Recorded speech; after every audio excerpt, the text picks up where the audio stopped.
everyone, I am Rebecca from ChemKnits, and when you have a KnitCrate Anything Goes membership, you never know what color you are going to end up with. And sometimes you get a color that you love, and other times you might end up with a color that you aren't quite as fond of. I am so excited that KnitCrate is starting to do speckled and more variegated yarns again. This is something I've been asking for a while. And I think that a lot of the colors that they had in the November 2021 Knit and Crochet Club are really, really pretty. I just happen to not be a huge fan of this yellow yarn with red and green speckles. And I'll talk more about the base in a moment. But my plan today is to over dye this yarn and turn it into a color that I personally enjoy more.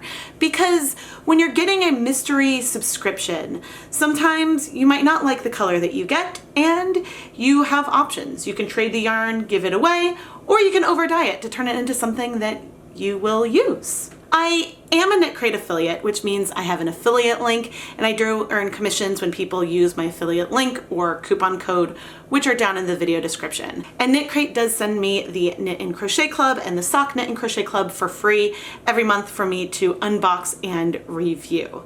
And I tend to be pretty honest about my opinions. I'll leave a link in the description to all of my KnitCrate unboxings, so then you can go check out and see what I think about the various yarn.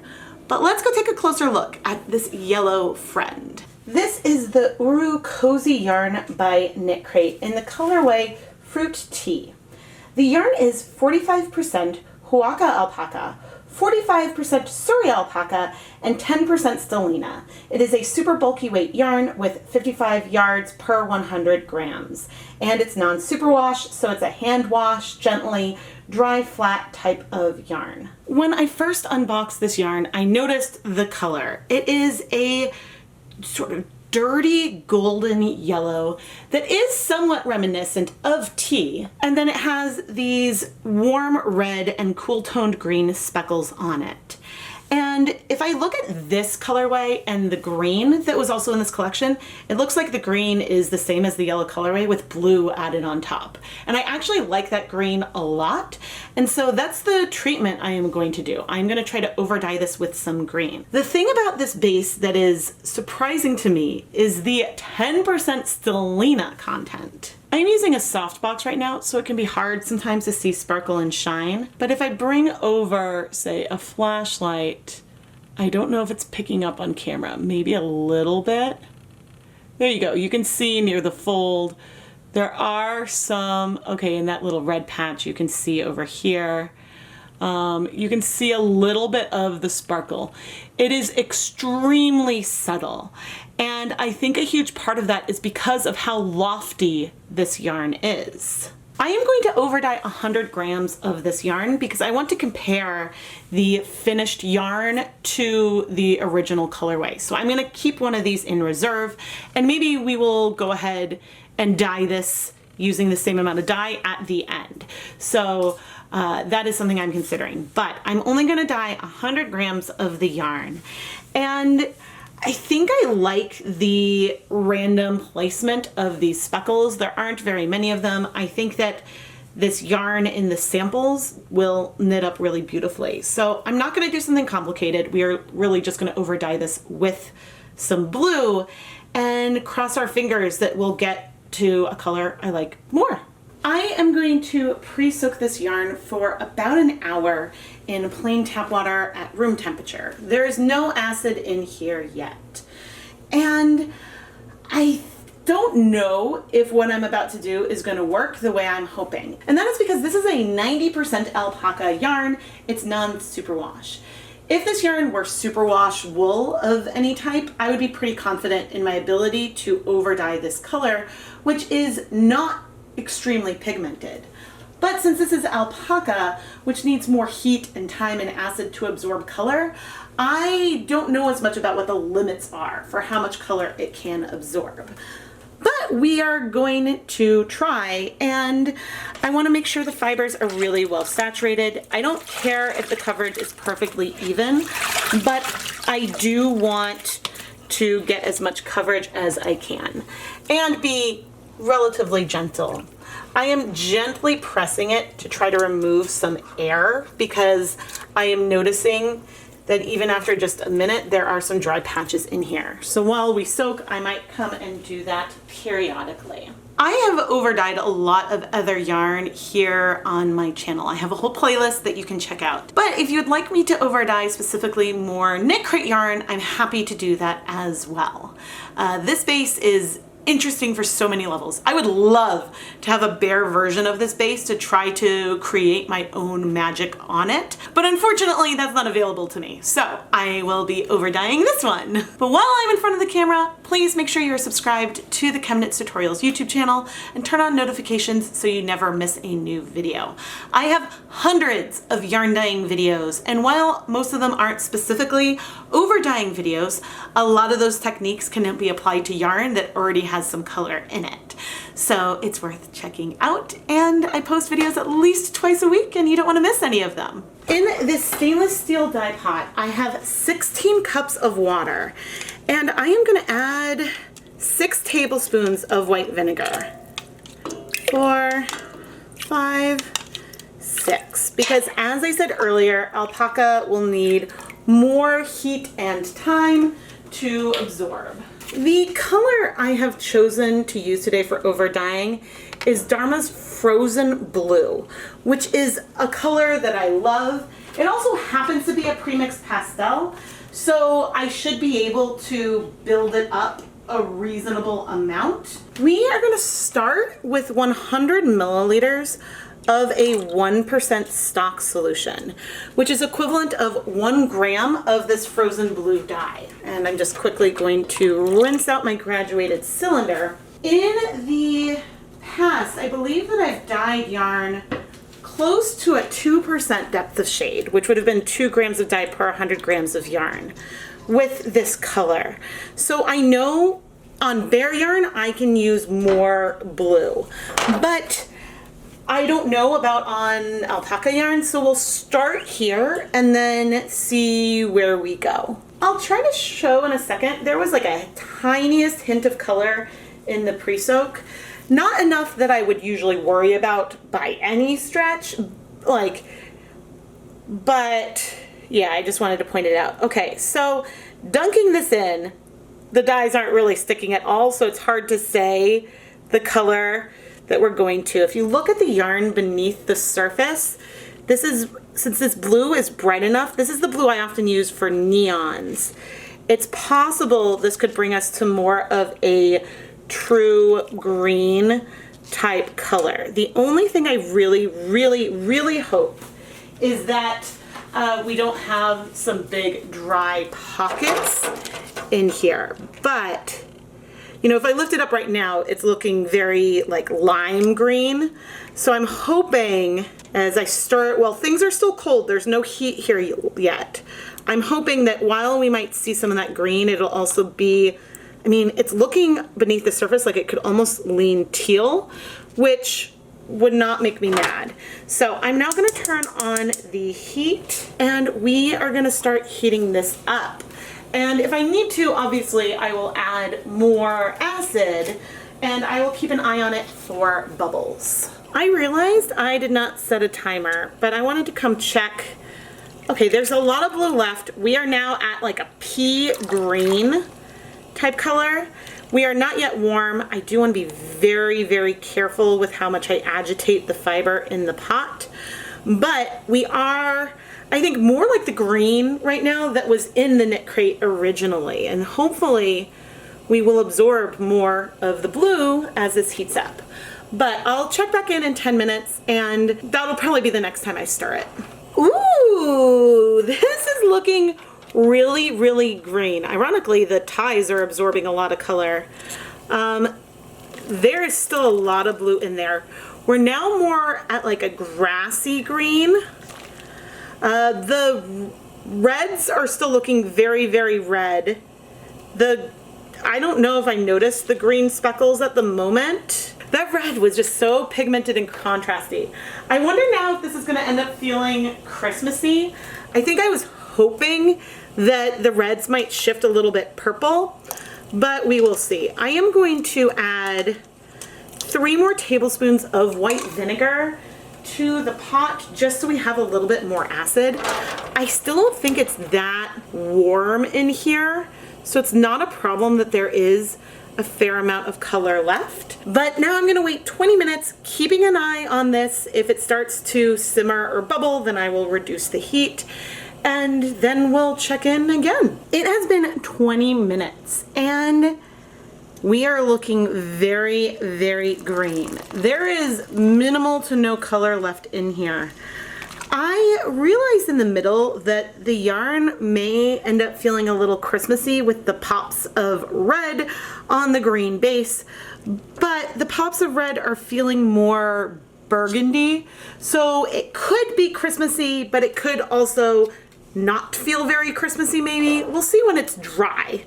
But I'm now gonna turn off the heat and leave the yarn here in the pot to cool completely. Again, this is non-superwash fiber, so we do not want to risk felting it, and so therefore I'm gonna let it cool completely in the pot. In just a few moments, we'll wash the yarn and then be able to do the dry yarn comparison. But I mean, like, look where we started and look where we are now. That is a great transformation, and I am thrilled. In my kitchen lights, I can see the sparkle a bit more. I still don't know if it's showing up on camera though. I mean, you can sort of see on camera a little bit the sparkle of my nails. But yeah, it's hard for me to tell if I can see the sparkle on the monitor. In person, as I'm moving it like this, I see the sparkle in the yarn. Anyway, this is now cool. I am going to take it out and sort out where the zip tie is, and then we can wash it. I think it might be tangled, but I'll figure that out once it's dry. I love that we still have some really nice yellow undertones in our yarn. I'm added it to some cool tap water, and I'm adding in some clear dish soap. And okay, I immediately am seeing blue come out. That's such a bummer. Like, I don't think I see this much blue in the pot. I mean, maybe, but oh man, that is a bummer. I'm hoping that this will resolve quickly. I'm gonna try not to rub, but I am going to press as much of the liquid out as I can. Oh man, that is not what I wanted to see, because I love this color. I love it. It does feel a little bit Christmassy to me, but hopefully, and I'll go ahead and add a tiny bit of soap still. Hopefully we will see less color coming out, but maybe not. All right, I think what I'm gonna do is, oh my gosh, frozen isn't usually a color that bleeds, but this, I mean, this is alpaca and not superwash wool, so, oh man. Okay, what I am going to do is leave the yarn in here to soak for 10 minutes. Just leave it there in that soapy water, and then we'll come back and wash it some more. All right, it's been a little over 10 minutes. And I mean, I'm not expecting it to necessarily be more dramatic than what it was when I left, but I'm trying to not rub. So in my Synthropol color bleeding video, I didn't find a huge difference between using Synthropol versus dish soap to help with colors that bleed. In general, I think that both of them, like soaking with the soap, then help things wash clear a bit faster. But I mean, we will see. I mean, there is some Stellina content. Let's see. I mean, this is already looking better. So it's possible we had some unbound dye that just needed to come out. And it is true that I don't have nearly as much experience dyeing 100% alpaca as I do 100% wool or non-superwash wool. Most of the yarn I dye is superwash yarn. And so I mean, the bleeding was one reason why I was a little bit nervous about this, but the color is not getting less green. The color is staying in there. For all we're seeing something come out. Although actually, looks like we're pretty good. I'm gonna let the yarn soak for a minute because to see if it really is that light, but I'll just leave it there and I'll come back in a couple minutes and check on it. Fingers crossed, everyone. It has not been very long, and that's about the same as where it was before, which is great. So we're seeing an improvement. I still want to be gentle, but I'm gonna go ahead and wash this a few more times off camera, put it through my spin dryer, hang it up to dry, and we'll come back and compare the two skeins. Here is a little reminder of what we were working with before, and then here is what we transformed it into. I am curious how close our new green is to the green that was one of, I think, the 4 colorways for this Alpaca Stellina blend.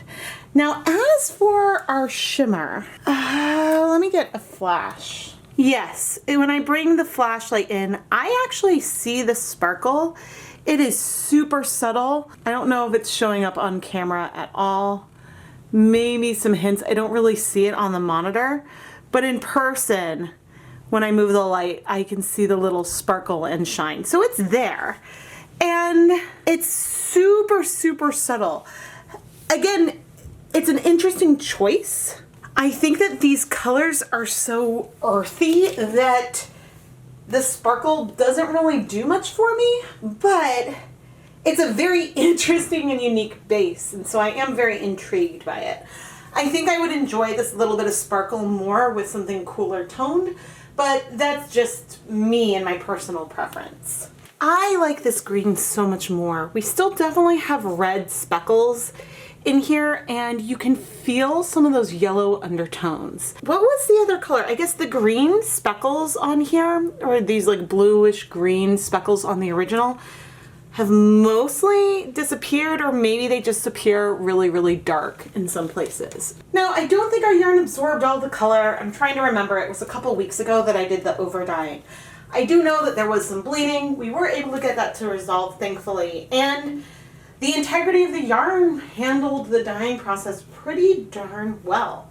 So I am still a little bit undecided if I am going to dye the second skein. In theory, I could use the two of these together and do something striping, and that would be really, really pretty. Or I could try to dye the second skein and see how close of a color match we get. Since I measured out the amount of dye we used on the first skein, there is a chance I would be able to dye the second to match. The asterisk there is because we had some bleeding, and also I don't remember if all the color absorbed. And so if both of those things are true, then we can probably get really close, but it's probably not going to be a perfect match, but we can certainly try. Okay, the second skein is a really good match for the green.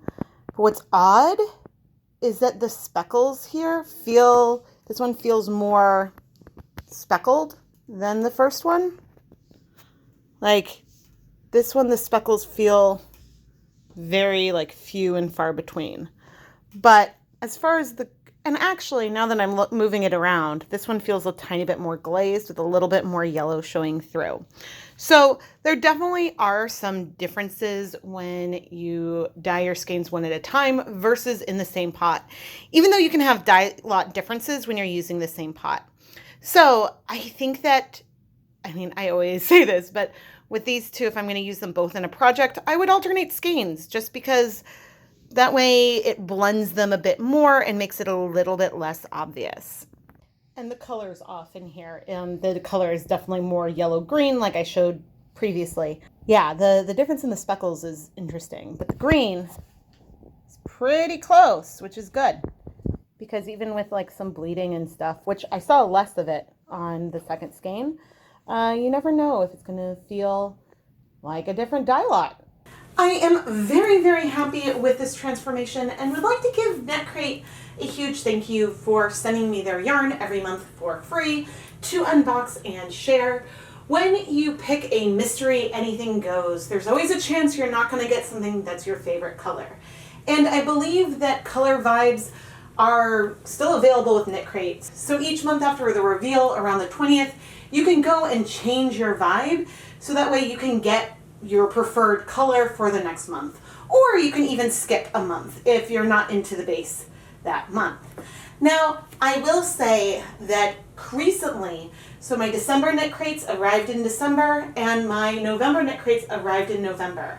It is currently January when I am filming, January 11th actually, and so I've not yet received the January crates, but the shipping has been a bit more predictable, so fingers crossed that that will continue going forward. But if you would like to learn more about the KnitCrate Knit and Crochet Club and Sock Knit and Crochet Club subscriptions, I do have an affiliate link down in the video description, or you can use my code ChemKnits20 for 20% off your first month. Of course, it's worth double checking their website because sometimes there might be a better deal, like get your first month half off or something on the website, so don't feel any obligation to use my code. Always do what will give you the biggest discount, because I'm not sure if my code stacks on top of other deals that they have on the website. But you can give it a shot.